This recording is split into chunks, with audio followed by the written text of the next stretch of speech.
El interés de la clase burguesa, que implica acumular capital, contrarrestar la tendencia a la disminución de la tasa de ganancia mediante la ganancia obtenida de la competencia con otros capitales con menor composición orgánica y desde luego la ganancia obtenida mediante el consumo de mercancías,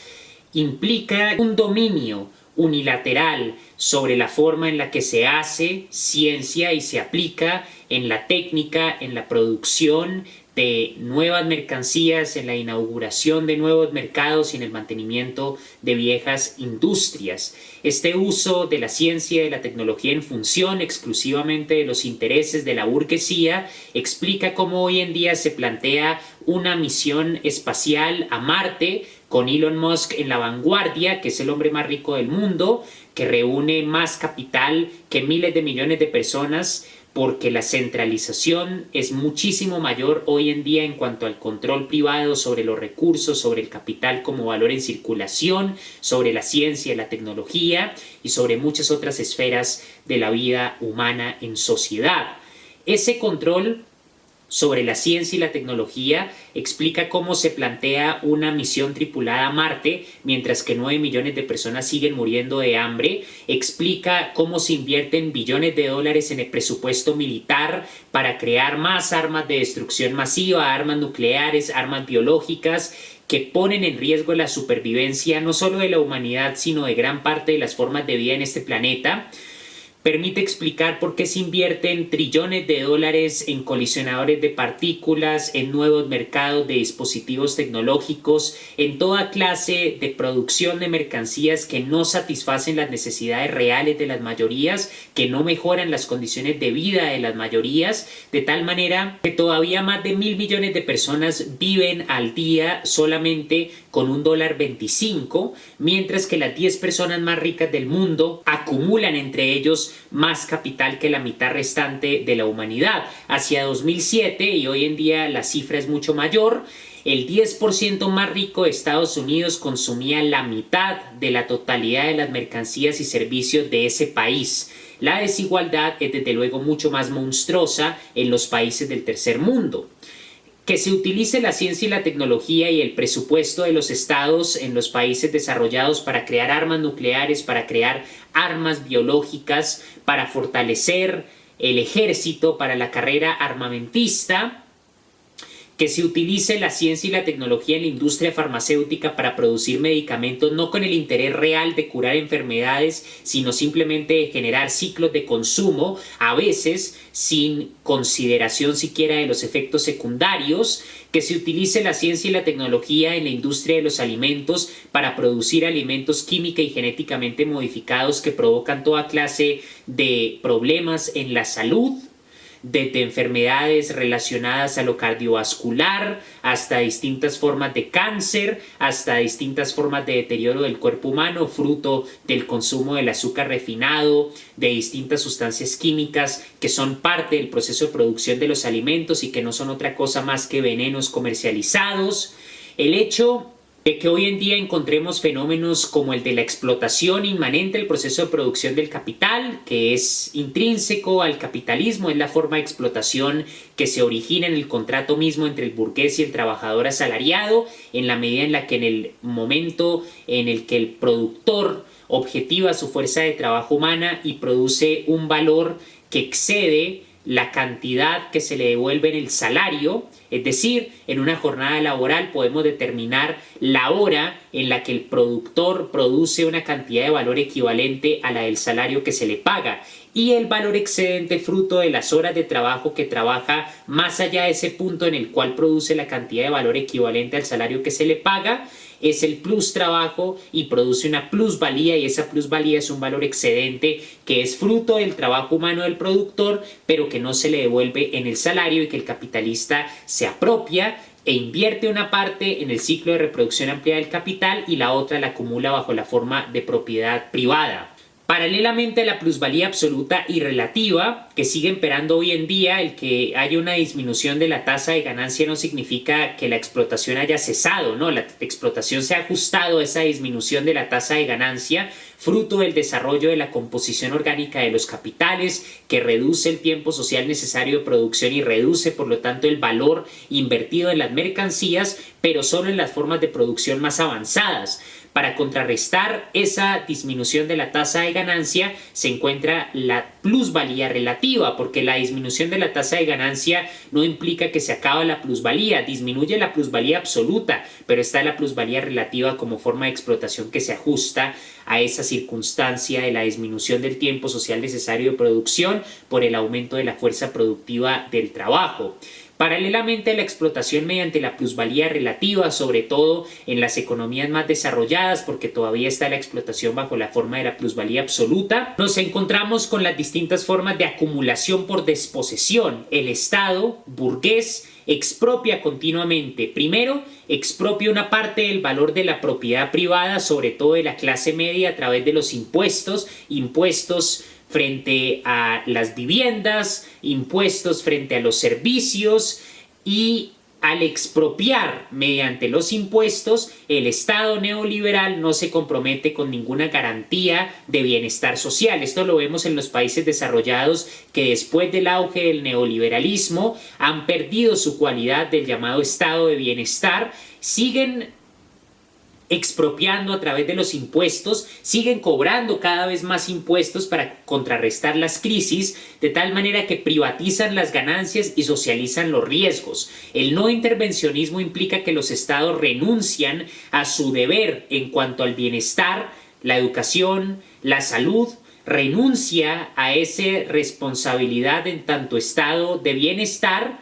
y solo interviene dándole licencia a los capitales para que gobiernen los mercados, porque a eso se traduce la libertad de los mercados, la libertad del libre mercado. Es una libertad que implica una licencia para que los capitalistas especulen, para que los capitalistas acumulen cada vez más capital, inauguren nuevos mercados, y el Estado solamente interviene cuando acontece una crisis del capitalismo, utilizando los recursos expropiados del pueblo a través de los impuestos para rescatar a las grandes firmas y los bancos. Las formas de acumulación por desposesión, por lo tanto, bajo la forma de la extracción de impuestos que no se ven remunerados en mejoras en condiciones de vida, sino que son utilizados para contrarrestar las crisis, para salvar los negocios de los capitalistas, junto a la plusvalía inmanente al proceso de producción del capital, son las dos formas predilectas de explotación capitalista. Adicionalmente, vemos hoy en día la explotación de la pequeña burguesía, de los pequeños productores, primero bajo los capitales con mayor composición orgánica, que son los peces gordos, los depredadores del escenario de batalla, que es la competencia, porque los capitales con mayor composición orgánica producen más mercancías en menos tiempo, y al competir con capitales menos desarrollados que producen menos mercancías en más tiempo, sacan un valor a esos capitales hasta llegar al extremo de liquidarlos, porque la competencia es a muerte en el capitalismo. Y segundo, el capital financiero es el que cede los préstamos que utilizan los pequeños productores para inaugurar sus mercados y sus industrias. Y hay un auge de la dependencia de la pequeña burguesía al capital financiero. Y hay un auge de la dependencia de la pequeña burguesía, de los pequeños productores, al capital financiero. Adicionalmente, nos encontramos con la circunstancia de que después del neoliberalismo, el capitalismo en el primer mundo optó por menguar, que desapareció, sino menguó, se redujo la producción industrial a cambio de la especulación de capital ficticio. Es decir, el capitalismo en el primer mundo redujo su producción material, que se desplazó geográficamente a Asia sobre todo, y más bien se dedicó o le apostó a la especulación de capital ficticio, inversión en empresas que producen, en fábricas que producen en Asia o en el tercer mundo con mano de obra barata. Entonces el capitalismo del primer mundo todavía tiene industrias, todavía tiene la producción de proletariado que genera plusvalía en diferentes sectores de la economía, en la industria farmacéutica, en la industria del entretenimiento, en la industria de producción de mercancías, pero le ha apostado más a la especulación de capital ficticio, porque muchos de los capitalistas de primer mundo son accionistas, dueños incluso de fábricas y empresas que se encuentran en el tercer mundo. El proletariado del tercer mundo, que es mano de obra barata, produce las mercancías, y el capitalista en el primer mundo especula, valoriza esas mercancías, valoriza el capital bajo la forma dineraria y genera crisis de especulación. Por ejemplo, la especulación bursátil genera burbujas inmobiliarias que acaban estallando y producen enormes crisis. En el libro Para salvar el planeta, salir del capitalismo, el periodista francés Hervé Kampf determina que el Producto Interno Bruto en el 2007 era de 35 billones de dólares, mientras que las transacciones monetarias alcanzaban los 1.500 billones de dólares. Esas transacciones monetarias implican la especulación de capital en su forma dineraria versus la producción material de un capital sobre la base de una producción real. La crisis medioambiental, la deforestación, la contaminación, la destrucción de la capa de ozono, las especies que se están extinguiendo diariamente, junto al uso destructivo de la ciencia y la tecnología, de la mano con las formas de explotación bajo la forma de producción de plusvalía, de acumulación por desposesión, el no intervencionismo del Estado neoliberal que disminuye la calidad de vida porque ya no es un estado de bienestar, sino es un estado al servicio de los intereses capitalistas, un administrador de los negocios de la burguesía, como dicen Marx y Engels en el manifiesto del Partido Comunista, una mayor brecha entre los más pobres y los más ricos, mayor que en cualquier otro momento de la historia, una mayor centralización de la riqueza, del capital socialmente producido, de los recursos naturales, de la ciencia y la tecnología, una industrialización del arte, del entretenimiento, una mercantilización de cada vez más actividades humanas, una mayor cosificación y enajenación que en términos económicos viene a ser la subsunción del trabajo asalariado en el capital, es decir, que todas las formas de producción están al servicio de los intereses burgueses y no de los intereses de las mayorías, la amenaza latente de la destrucción de las formas de vida en este planeta en su gran mayoría por el uso de las armas de destrucción masiva, nucleares o biológicas, que no solo nos van a erradicar a nosotros como especie si se usan, sino que van a dejar el planeta en unas condiciones, el invierno nuclear, que van a hacer imposible la proliferación de formas de vida complejas. Todo esto, junto a las dinámicas neoliberales de explotación en el mercado mundial, junto a la geopolítica imperialista que se deriva directamente de las necesidades del capitalismo de superar las crisis, de inaugurar nuevos mercados, de encontrar fuerza de trabajo que se pague por debajo de lo que se pagaría en los países desarrollados, fuerza de trabajo barata que se pueda explotar más. Todo esto son razones hoy en día para tomar una postura política frente a la destrucción que trae el modo de producción capitalista, y esta postura tiene que estar a la altura de lo que está en juego, y lo que está en juego es nuestro futuro. Por lo tanto, la postura más coherente es la postura revolucionaria, la postura anarquista, la postura comunista, de transformar radicalmente el modo de producción. El comunismo no es la Unión Soviética. En la Unión Soviética hubo un capitalismo de Estado. En la Unión Soviética la economía excesivamente planificada implicó un control cada vez más centralizado de clase,